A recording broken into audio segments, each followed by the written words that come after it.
सबको बुलाने की वजह है वो दक्खनी गुस्ताख। बीजापुर के आदिल खान की एक सूबे के जागीरदार शाहजी का परजन सिवा। जहां पना, अगर आपकी इजाजत हो तो हम दक्खन जाएंगे। इनायत खान, तुम वीर सुरमा हो, दानिश्वर हो, लेकिन फिर भी मसलतन हम ये जिम्मेदारी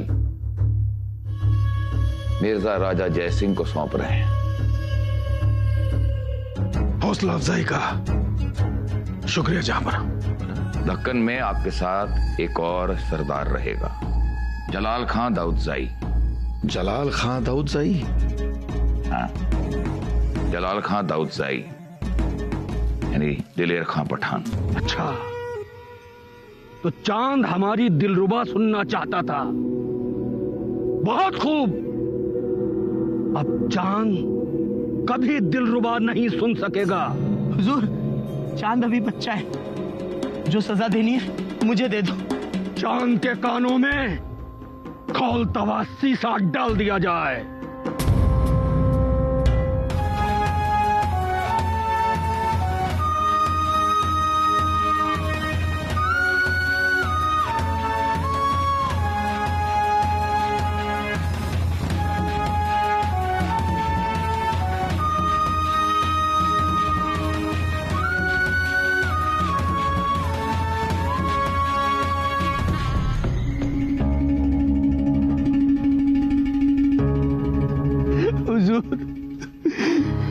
मेरा बेटा चांद अब कभी सुन नहीं पाएगा। इसकी जिंदगी बर्बाद हो गई। अरे करीम भैया, कैसी बातें कर रहे हैं आप? आपकी बेटे की जिंदगी बर्बाद नहीं, आबाद हो गई। हुजूर, अरे करीम भैया, आप हमारे खादिम हैं। आपका भला नहीं सोचेंगे तो और किसका भला सोचेंगे? अब आपका चांद हर वक्त हमारे साथ रोशन रहेगा और दुनिया के लिए एक मिसाल बनेगा। सारे लोग उसे देखकर नेक और वफादार बनेंगे। वो जान जाएंगे कि चोरी की सजा क्या होती है। लेकिन अब हम जब भी सलाह मशवरा करेंगे, आपका बेटा साए की तरह हमारे साथ रहेगा, हमारी हिफाजत करने के लिए, क्योंकि वो सुन ही नहीं सकेगा। हुजूर, हुजूर, दिल्ली से खलीता आया। दिल्ली से खलीता? उस्मान, करीम मियां, दिल्ली चलने की तैयारी की जाए। नस्रुम मिनल्लाह व फतहुन करीब। शांत हो जाइए सगुना रानी, आप रोइए मत। गई हमारी बेटी। हाँ, वो गई है, पर अच्छे घर में गई है। और वही घर उनके प्यार और मान सम्मान में कमी नहीं रखेंगे। जरूरी ये है कि हम जमाई से खुश हैं। अच्छे हैं गनोजी राव। बहुत रोई हमारी बच्ची। आखिर प्यार ही तो है ना। राजकुमार रो रही थी क्योंकि वे राजगढ़ से दूर गईं। हम रोए नहीं क्योंकि हम राजगढ़ पर आए हैं। माता पिता को छोड़ने का दुख तो है, लेकिन उससे ज्यादा खुशी इस बात की है कि हमें महाराज के चरण रोज दिखेंगे, रानी माँ के दर्शन होंगे। कभी मत रोइएगा। माताश्री, जो अमृत के समुद्र में डूबते हुए रोता है वो बदनसीब होता है। कैसे कैसे? अब डूबने वाले को रोना नहीं चाहिए, मरना है तो अभी। अरे, अमृत के समुद्र में डूबने वाला इंसान मरेगा कैसे? वो तो अमर हो जाएगा। अमृत की एक बूंद अगर होठों पर गिर जाए तो वो जिंदा हो जाता है। और इधर अमृत का समुंदर है। अब हमें पता चला है कि महाराज ने आपके लिए इतना आग्रह क्यों किया था।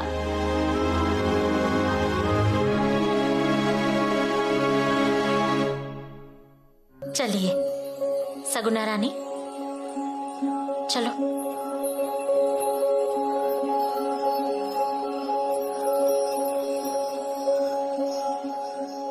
समझी क्या? हाँ हाँ। और एक बात, बहू रानी के रास्ते में मत आना, नहीं तो फिर तू है और मैं। फिलहाल इतना ही ध्यान रखना है तुझे।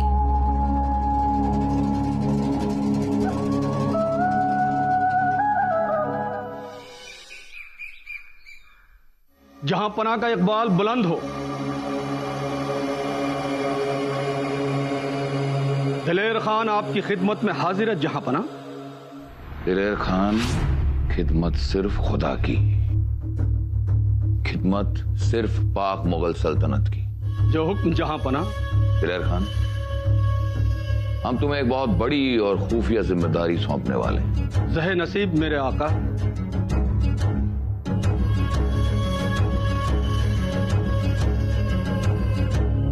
दिलेर खान, तुम मिर्जा राजे के साथ धक्कन जाओगे।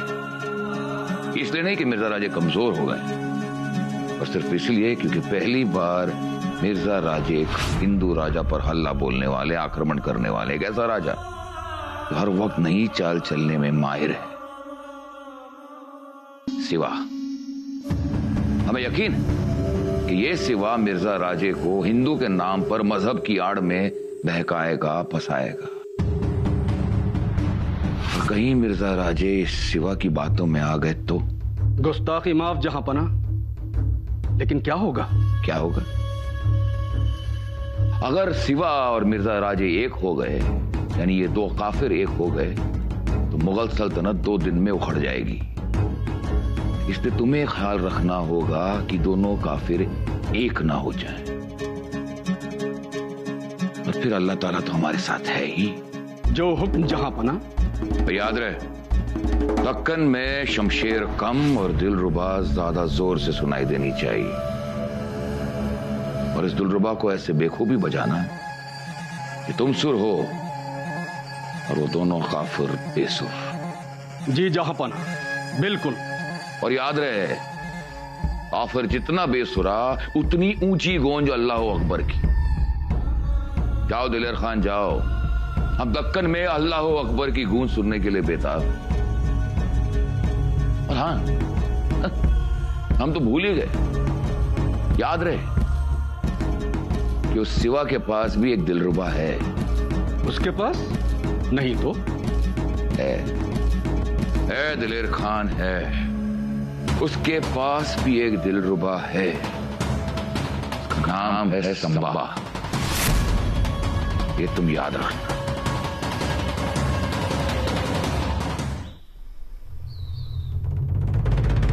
महारानी साहिबा। हाँ? महारानी साहिबा। आइए सकवा रानी, इतनी चहल पहल किस लिए? और ये क्या है? आपको ही दिखाने आए थे। ये देखिए। अरे वाह, कितनी खूबसूरत चंद्रहार है ये। बहुरानी के लिए।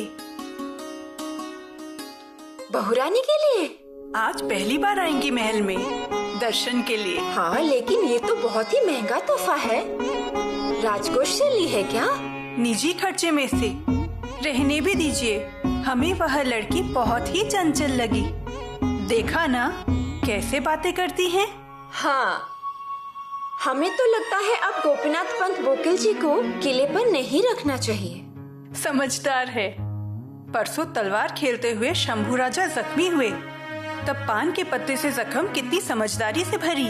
हमारे महाराज बोले, अब शंभू राजा को राजवैद्य जी की जरूरत नहीं, दृढ़ निश्चयी है। पर ये दृढ़ निश्चय होना जब प्रशंसा से बढ़ जाए तो वो अहंकार में भी बदल सकता है ना? इसलिए आपको ये चंद्रहार देने की जरूरत नहीं। पहली बार आएगी आशीर्वाद लेने, इसीलिए याद के लिए। आपको संदेशा आया है क्या? अरे पहले आपका आशीर्वाद लेंगे या हमारा? आपका दर्जा हमसे ऊपर है। फिर तो हमें भी तैयारी करनी पड़ेगी, क्योंकि आप चंद्रहार दे रहे हैं, तो फिर हम क्या दें? अच्छा हुआ आप दोनों ने एक साथ रानी माँ का आशीर्वाद लिया। दीजिए थाली यहाँ। आपको बड़ी माँ का आशीर्वाद लेने जाना है अब। अरे ये क्या शंभू, आपने देखा क्या? भाभी के माथे पर अक्षत लगा हुआ है। शादी के पहले की होगी, पिताश्री ने रखी थी। नहीं शंभू, ये रानी माँ का ही आशीर्वाद है। हमें भी वही लगता है। दर्शन लेते समय हमारे माथे पर अक्षत लग गए, यानी सासू माँ ने हमें आशीर्वाद दिया। मतलब रानी माँ ने बहू को स्वीकार कर लिया। सच में अगर आज हमारी माँ होती ना, वो बहुत ही खुश होती, वो झूम रही होती। उन्हें बहुत ही शौक था समारोह का, आए हुए लोगों की सेवा करने का। सच में हमारी माँ मतलब। रोइए मत, उन्होंने आशीर्वाद दिया ना। देखिए, इसका मतलब सासू माँ हमेशा हमारे साथ है।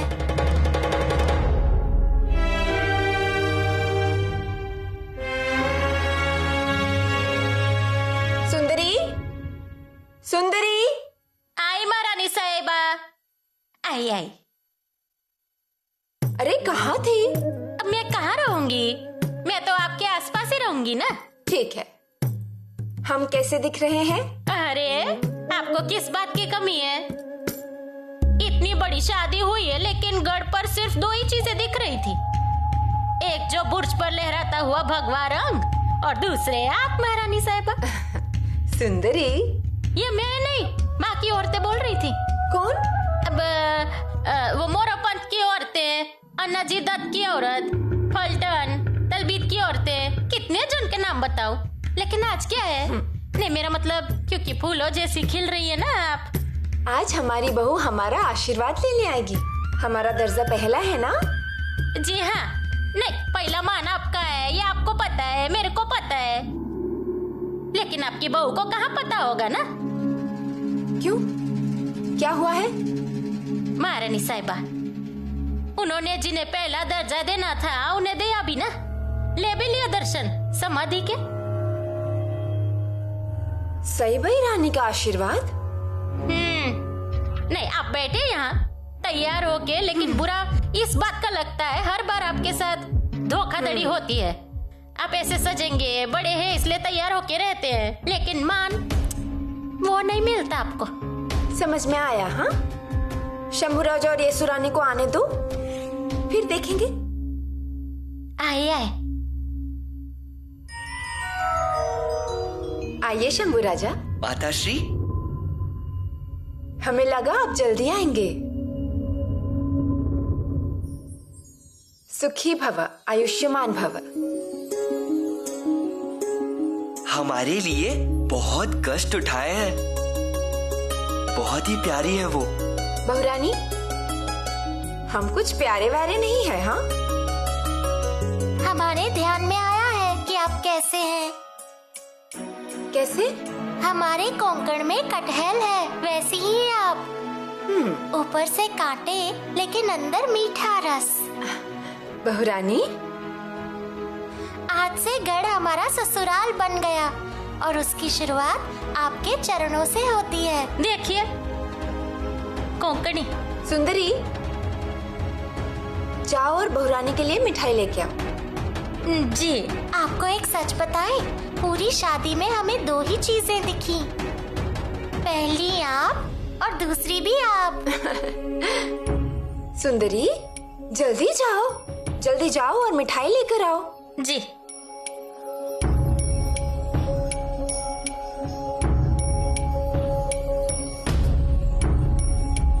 ये लीजिए।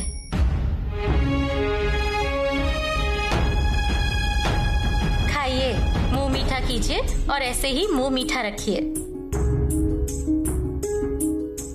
प्रणाम करने दीजिए। रहने दीजिए, आए हैं तब से पांव ही पड़ रहे हैं। कभी दादी सास और साथ सासें, पीठ में दर्द हो जाएगा आपको, पैर मत छूइए। हमें तो आनंद है कि हमारी इतनी सासू माएं हैं। एक सास जीना मुश्किल कर देती है, आप 7 सासू माओं का कैसे सामना करेंगी? सास भी तो पहले माँ ही होती है ना, फिर हमें भी बहू जैसे ना रह के बेटी जैसे रहना चाहिए, उससे भी तो अपनापन आएगा ना। होशियार हैं आप बहुरानी। अब बात चली ही है 7 सास की, तो आपको बता देते हैं आपको इतनी सास क्यों है। वो इसलिए ताकि महाराज के पीछे अपने ही लोग बड़ी जनशक्ति के साथ खड़े रहें। जनशक्ति क्यों चाहिए हमें? यादवों का राज खत्म हुआ उसके बाद मराठाओं को खत्म करने के लिए निजाम शाही, आदिल शाही, जादव, भोसले, घोरपड़े, मोहिते, गुजर, धुमल, मोरे, शिर्के, माने, घाड़गे, जेधे और पासलकर ऐसे बड़े खानदान शाही की सेवा में अपना सम्मान समझने लगे और आपस में ही झगड़ने लगे और कोंकण में फिरंगियों ने बर्बादी मचाई। ये देखकर रानी माँ को दुख हुआ। महाराज ने स्वराज की शपथ ली थी। उसके लिए मराठा खानदानों को प्यार से इकट्ठा करने की जरूरत थी। उसके आसपास के झगड़े खत्म होकर उनकी शक्तियां स्वराज के लिए मिले, इसलिए महाराज ने शादी से रिश्तेदारी जोड़ी। इंगले, विचारे, मोहिते, जाधव, गायकवाड़, निम्बालकर और पालकर, ये इतने खानदान अब एक परिवार जैसे बन गए हैं और इसलिए ही आपकी इतनी सासू माएं हैं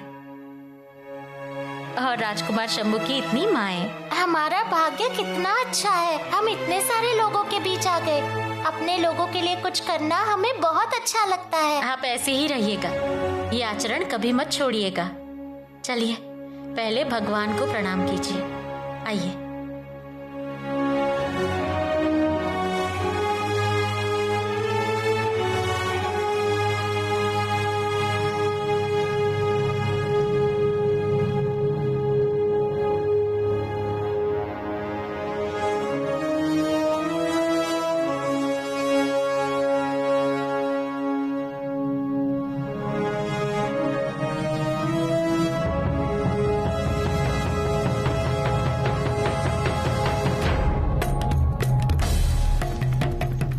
तस्य वितुर्वरेण्यं भर्गो देवस्य धीमहि धियो यो न प्रचोदयात्। ओम नारायणाय विद्महे वासुदेवाय धीमहि तन्नो विष्णु प्रचोदयात्। ओम तत्पुरुषाय विद्महे महादेवाय धीमहि तन्नो रुद्र प्रचोदयात्। सर्वकामना सफलमस्तु।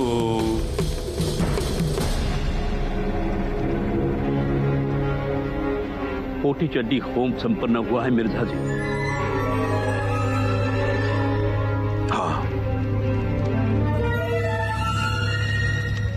ओम हवन अनुष्ठान में कोई कमी नहीं रहनी चाहिए, ध्यान रखना। जी हाँ, बिल्कुल। हर हाल में कामयाबी हासिल होनी चाहिए। सिवा का सर्वनाश करके जहांपना को दिया हुआ वचन पूरा करना है। तो हम 11 कोटि का लिंगार्चन करें। अगर यह विधि हम करें तो हमें कामयाबी जरूर मिलेगी। ठीक। परसों हम नर्मदा पार करेंगे। नर्मदा को साक्षी मानकर 11 कोटि लिंगार्चन करेंगे। हमारे हवन के धुएं को और आग की लपटों को देखकर सिवा डरकर शरण में आना चाहिए।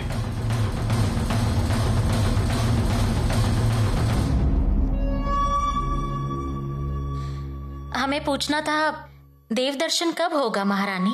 हाँ, शंभू राजा और यसुबाई को देव दर्शन के लिए भेजना होगा अब। हाँ, हमारे ध्यान में है। परसों गए थे हम महाराज से बात करने, लेकिन महाराज किसी काम में व्यस्त थे, इसलिए आ गए वापस। तुलजापुर, शिखर शिंगणापुर जाना ही चाहिए। ये हमारे कुल देवता हैं। जल्द से जल्द दर्शन के लिए जाना चाहिए। हाँ, देरी करना ठीक नहीं। हम क्या कहते हैं, तुलजापुर, शिंगणापुर, इतनी जल्दी ये सब होगा नहीं। और हाँ, बहू को 3-4 दिन मायके भेजना होगा ना, शगुन भेजना चाहिए। ऐसी बात है, अगर इतनी ही जल्दी है तो गढ़ पर बहुत से मंदिर हैं। दूर जाने से तो वो अच्छा है और कोई चिंता भी नहीं होगी। हाँ, गढ़ पर के देवताओं का दर्शन लेते हैं। महादेव है, ब्रह्म ऋषि मंदिर है, जननी देवी है, रामेश्वर, पद्मावती, सारों का ही दर्शन करते हैं। चलेगा ना पुतला रानी? हाँ चलेगा, हमारा क्या है। हम ऐसा करें क्या, हम सब पुतला रानी के महल में जाते हैं, क्या है ना? सारे भगवान पुतला रानी के महल में ही विराजमान हैं। कैलाश, अयोध्या, द्वारका, काशी, सब एक ही जगह पर। पर यसु रानी, बताइए हमें कहाँ से शुरुआत करेंगे? कौन सा मंदिर, कौन सा पहला दर्शन? पहला दर्शन हम राज्य मुद्रा का करेंगे। उससे बड़ा भगवान कोई नहीं। कितना अच्छा विचार है ये, राज्य मुद्रा का दर्शन। नहीं, विचार तो अच्छी है, लेकिन वो रीति रिवाज से परे है। वो तो है, लेकिन पूछने में क्या हर्ज है? उसके लिए अनुमति लेनी होगी। देखिए, हमारी बहू की इच्छा है, हमें पूरी करनी ही चाहिए।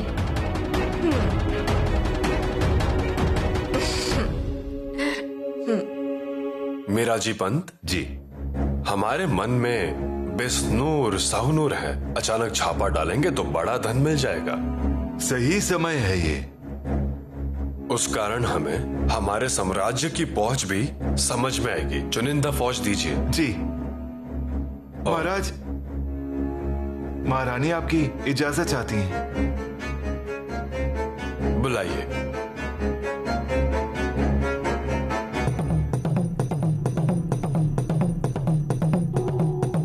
हम निकलते हैं महाराज, अनुमति दीजिए। रुकिए मीरा जी, एक आध संदेश होगा, जल्द ही जाएंगी। आइए महारानी, बोलिए। कुल देवता के दर्शन की बात चल रही थी। तुलजापुर, शिखर शिग्नापुर इतनी जल्दी संभव नहीं है, इसलिए सोचा गढ़ के ही देवी देवताओं का दर्शन किया जाए। पर किनके बारे में बोल रही हूँ? यशोरानी के बारे में। ऐसा? तो लेने दो उनको गढ़ के देवताओं के दर्शन। लेकिन वो कह रही थी कि वो पहला दर्शन राजमुद्रा का ही करेंगी। राजमुद्रा के दर्शन? हाँ, बोल रही थी हमारा असली भगवान राजमुद्रा, स्वराज्य राजमुद्रा। वाह, हमें भी पसंद आया, लेकिन ये हमारे रीति रिवाज में नहीं है। ये विचार भी मन में आया। देखते हैं, बुलाइए उन्हें। बुलाते हैं, बाहर ही हैं। अंदर आइए।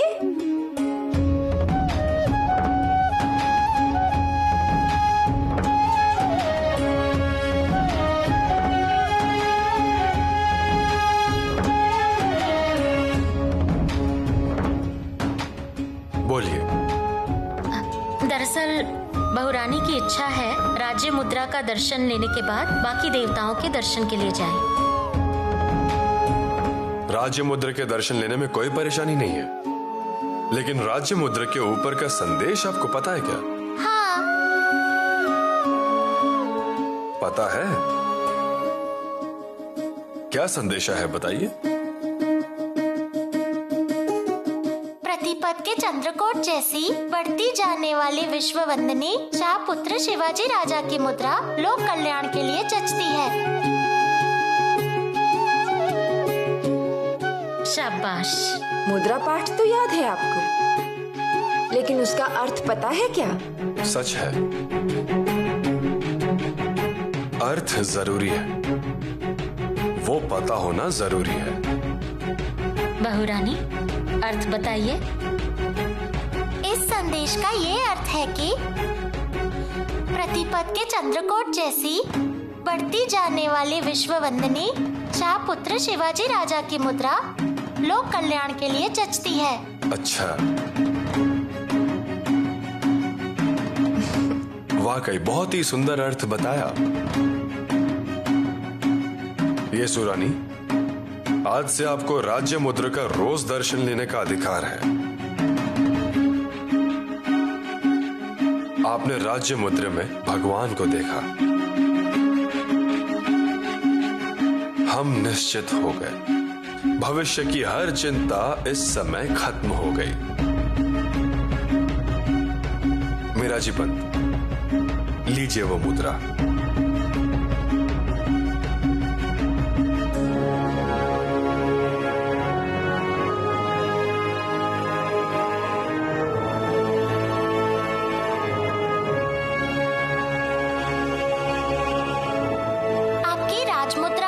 लगा हुआ एक पत्र हमारे पिताजी को मिला। तब हमारे पिताजी ने उसकी पूजा करवा के भगवान के मंदिर में रखवा दिया। आप इसका महत्व समझिए,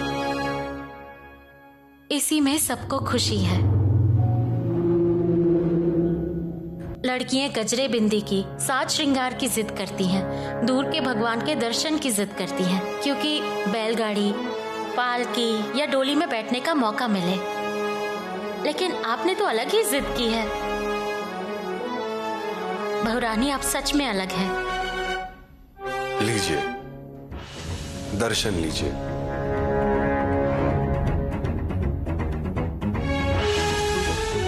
जगदम्ब।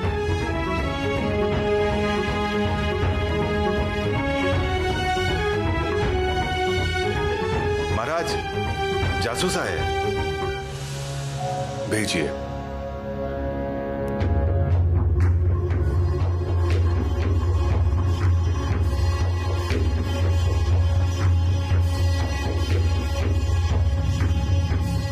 महाराज। बोलिए फूला जी, बेशक बोलिए। महाराज, औरंगजेब ने 80,000 की फौज के साथ मिर्जा राजा जयसिंह और दिलेर खान को स्वराज्य पर आक्रमण के लिए भेजा है। मराठी साम्राज्य खत्म करने। अब क्या करेंगे महाराज? बड़ी फौज आ रही है। अब हम नहीं डरते। पहले हम डरते थे, ये खान आ रहा है, वो खान आ रहा है, 1 लाख की फौज, 2 लाख की फौज। लेकिन अब डर नहीं। अब हम भी निडर हो गए हैं। आते हैं बड़े शौक से, हाथी के ऊपर से, लेकिन जब वापस लौट रहे होते हैं तो रास्ता भी नहीं मिलता। फुला जी, औरंगजेब को बताइए, मराठाओं को बर्बाद करने वाली फौज अभी हुई नहीं है। देखा क्या महारानी, बहू के कदम कैसे हैं?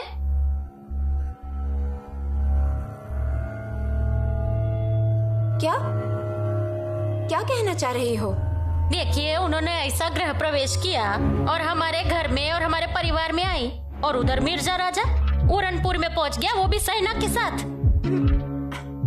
लेकिन उसका बहुरानी से क्या संबंध? देखो, स्वराज पर रोज संकट आता ही रहता है। ये क्या पहली बार संकट आया है? नहीं, आप ऐसा सोचती हो, सही है। देखो सुंदरी, रुकिए रुकिए, अपना ही देख लीजिए। आप नई नवेली दुल्हन बनकर आई और सोने के मोहरों से भरा हुआ घड़ा मिला के नहीं, हाँ? फिर होता है हर एक का।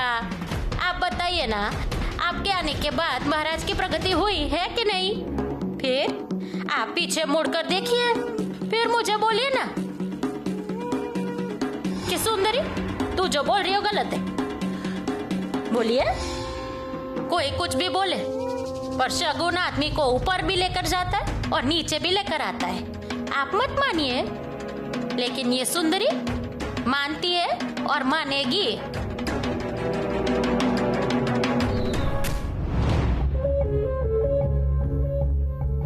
मिर्जा आएगा, वो भी पूना में ही। महाराज, मिर्जा राजा पूना में आएगा इसकी कोई संभावना नहीं। वो स्वराज्य पर ही चढ़ाई करेगा। मिर्जा पूना में ही आएगा और जल्द से कोंधाने पर हमला करेगा। हो सकता है राजगढ़ पर हमला करे, क्योंकि उसकी फौज बेशुमार और विशाल है। एक ही वक्त 2 जगह पर हमला करेगी और उसमें पुरंदर भी होगा। पुरंदर भी आएगा? कुछ कह नहीं सकते युवराज, वो क्या उसके मन की बात पता चलने देगा? लेकिन वो जिस तरीके से आ रहा है, जिस गति से आ रहा है, वो डरावना है। हमें हर तरफ से सावधान रहना ही पड़ेगा। क्या योजना करें हम? महाराज, आपने कुछ तो योजना की होगी। अब तक नहीं नेताजी।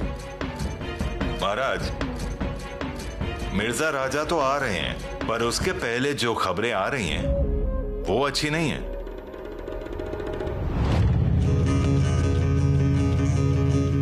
मिर्जा जी, जावली से 500 घुड़सवार और सैनिकों के साथ मोरे आ पहुंचे हैं। मोरे नहीं, राजा मोरे कहकर बुलाओ। लेकिन ना उनके पास जागीर ना मुलुक। फिर भी उन्हें राजा मोरे ही कहा जाए। राजा मोरे, राजा खोपड़े कहकर संबोधित करने से उनके अहंकार को, उनके गुरूर को सम्मान मिलता है। जी। जो हमारे लिए फायदेमंद है।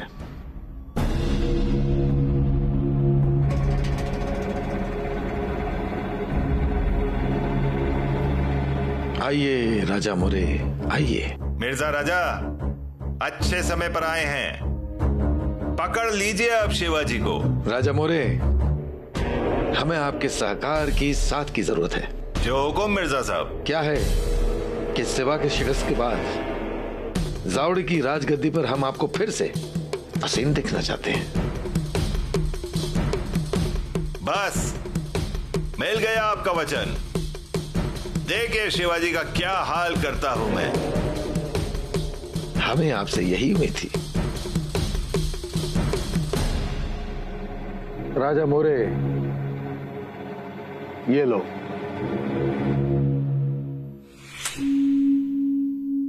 आपके खर्चे का इंतजाम कर दिया गया है। राजा हैं, राजा की तरह ही रहिए। फिर तो कोई चिंता ही नहीं। योजना के लिए आप जैसा चालबाज ही चाहिए था। आप जाता हूं और लोगों को जमा करता हूं। आज्ञा दीजिए।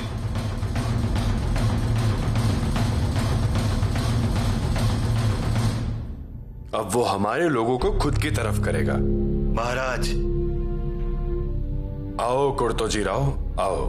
महाराज, मिर्जा राजा पूरा सियासी है।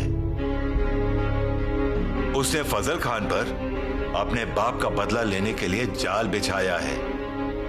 ऐसा? हमारे लोगों को और ज्यादा वेतन देने का लालच भी उसने दिखाया है। हमारे यहां 2 टोकरियां मिल रही हैं, तो मिर्जा राजा 4 देने के लिए तैयार हैं। फिर? नहीं, हमारे लोग पक्के हैं, लेकिन हमारे यहां 2 पोड़ने वाला खरकोली का आबाजी 4 लोगों के साथ मिर्जा राजा को मिल गया। आबाजी, हम मिर्जा राजा पर हमला करें क्या? जलती हुई होली में से नारियल निकालते हैं फिर एक बार। युवराज, नारियल निकालकर नहीं चलेगा। अब जली हुई होली ही बुझानी होगी। मिर्जा राजा की चाल हम समझ गए हैं, पर दिलेर खान बड़ा धोखेबाज है, इसलिए समझ नहीं आता क्या करें। आइए दिलेर खान, आइए। देखिए मां चंडी का प्रसाद। शिवा के दुश्मन हमसे यारी दोस्ती करना चाहते हैं। हमें ऐसे घटिया लोगों की कोई जरूरत नहीं मिर्जा जी। दिलेर खान, इन लोगों से ही हम ताकतवर बन सकते हैं। मुगल अपने आप में खुद एक ताकत है मिर्जा जी। हमें किसी और ताकत की जरूरत नहीं। कभी कभार ये छोटे लोग ही कुछ कर जाते हैं। भगवान राम जी ने सागर में सेतु बनाया था। वहां पर एक छोटी गिलहरी थी। उस छोटी गिलहरी ने अपने बदन पर रेत डालकर। हम ये सब बकवास सुनना नहीं चाहते मिर्जा जी। आप इसे बकवास कहते हैं? भगवान राम ने सागर में सेतु बनाया होगा, लेकिन मुगल सेना अपने आप में खुद एक सागर है। अपनी औकात में रहो दिलेर खान। अफसोस कि आप हमारी बात को समझ ही नहीं पाए। खैर, इन बातों को छोड़कर शिवा की कमजोरी पर वार कीजिए। और शिवा की कमजोरी है उसकी अपनी औलाद संभा।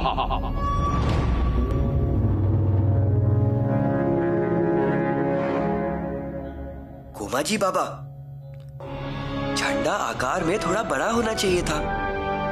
मुगल सेना को 4 कोस से ही उसका दरारा और लहराना दिखना चाहिए।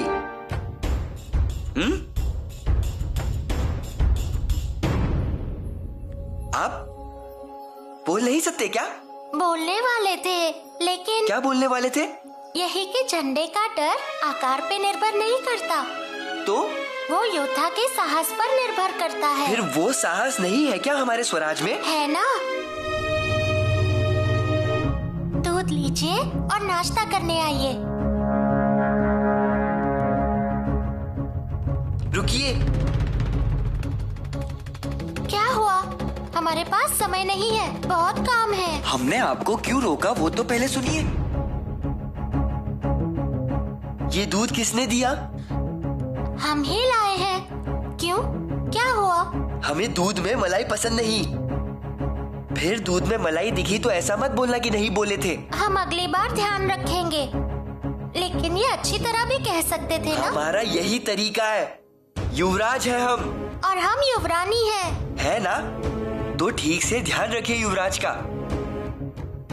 उन्हें क्या पसंद है क्या नहीं पसंद है वो देखिए, और पता नहीं तो पूछिए। किससे? एक नहीं, दो नहीं, कितनी सास है आपकी? किसी को भी पूछिए, पता कीजिए, फिर हमारे सामने आइए। एक तो मिर्जा राजा के वजह से हमारा दिमाग गर्म हुआ है, और उसमें आप।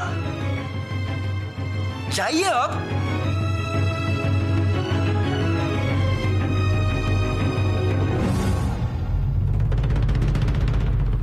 एक बार संबा हमारे हाथ लग गया तो शिवा बहुत जल्द हमारे शिकंजे में होगा।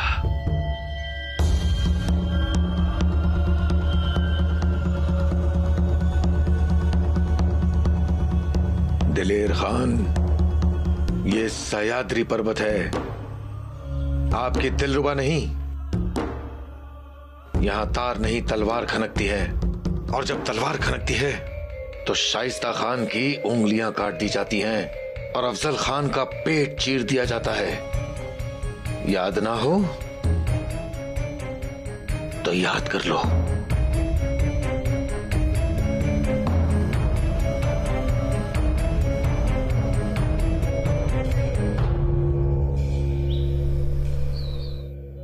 काफी मक्खन निकला है। और भी निकलेगा, देखिए। अरे क्या हुआ, रो क्यों रही हो? हे भगवान, आंखों में इतने आंसू, हुआ क्या है? कुछ नहीं। आइए पहले यहाँ बैठिए। क्या बात है, किसी ने आपसे कुछ कहा क्या? युवराज ने। बोले नहीं, गुस्सा हुए हम पे। लेकिन क्यों गुस्सा किया? बोले दूध में फिर मलाई दिखाई दी तो उनसे बुरा कोई नहीं होगा। मतलब बहुत ही गुस्सा हुए हैं। जी हाँ, इस तरह से क्यों बोले वो? गरम दिमाग के हैं शंभू, गुस्सा होते हैं जल्दी। गुस्सा नहीं होते, ज्वालामुखी बन जाते हैं। इसलिए ही आपको उनके माथे पर गंगा होकर बैठना पड़ेगा, तभी वो ठंडे रहेंगे। आप बनेंगी ना गंगा? जी हाँ। हमारी प्यारी बेटी। और अब से रोना नहीं, समझी? खाने के लिए बुलाया है ना? जी। अरे कैसा खाना? युवराज का घोड़ा अब तक राजगढ़ के नीचे पहुंच चुका होगा। ओ माँ।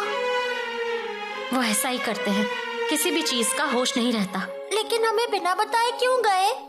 लक्ष्मी, लक्ष्मी, अरे जल्दी कर, हुआ क्या तेरा काम? लक्ष्मी, समय बर्बाद कर रही हूँ क्या मैं? अब गांव छोड़कर जाना है तो सब साथ लेना नहीं है क्या? हाँ, या छोड़ेंगे उस मिर्जा राजे की आरती पर? ठीक है ठीक है, जल्दी कर, अब दिन ढलने तक 12 आम पार करके हमें आगे निकलना होगा। ये ठीक कर रहे हो, सारे बर्तन मैंने भी जमीन में कर दिए। ठीक है, मैं जल्दी करता हूँ।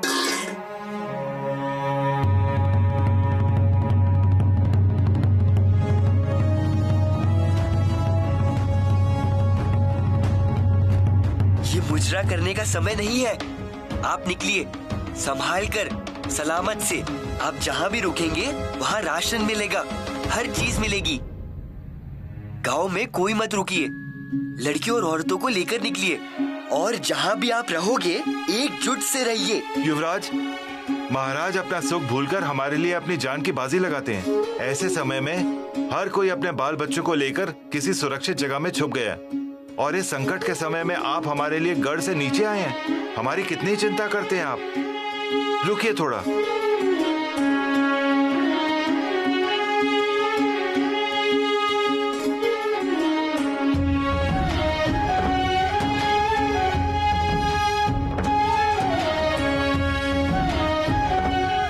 युवराज की नजर उतारी, ये बहुत ही अच्छा हुआ। सच। जाइए, बच्चों का ध्यान रखिए।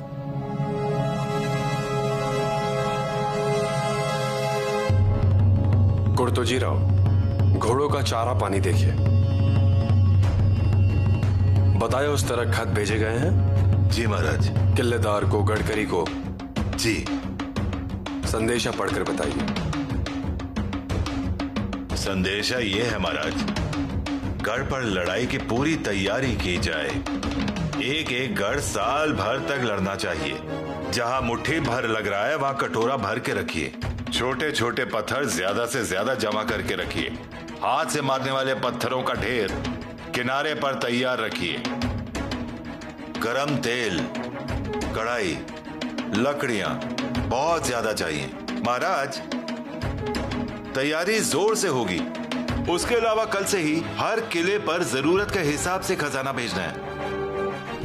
महाराज, आपको भी हर एक गढ़ जाकर खुद ही सब कुछ देखना चाहिए, क्योंकि महाराज सिर्फ आप दिखे तो भी सैनिकों के अंदर जोश आ जाता है।